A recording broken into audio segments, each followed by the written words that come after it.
Мы 4-е место заняли. Я думаю, что не заслужили 4-е, что мы были первые, у нас были шансы побороться за чемпионство. Неудачно проиграли некоторых игр и дома, и на въезде. И сейчас на 4-м месте. Я думаю, что не заслуженно. Концовку чемпионата провалили. С чем, на твой взгляд, это связано? Я не знаю, с чем связано. После «Спартака» все пошло вниз. Не знаю почему. Ребята, наверное. Все мы старались, играли, но неудачно все получилось. Для себя сезон как оценишь? Какую бы оценку себе выставил за этот год?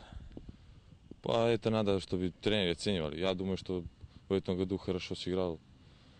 Было ошибки, было хороших игр. Забивал 3 гола, забил в этом чемпионате. Я думаю, что хорошо сыграл в этом чемпионате. Не только я, вся команда.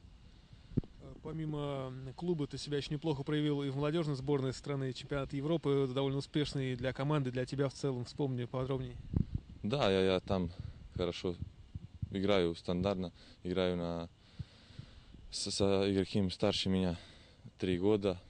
Хорошо проявил себя, забил 2 важных гола для нас. У нас хороший шанс сейчас попасть в чемпионат Европы. Еще 3 игры осталось в следующем году. Я думаю, что все хорошо будет, что мы пройдем дальше.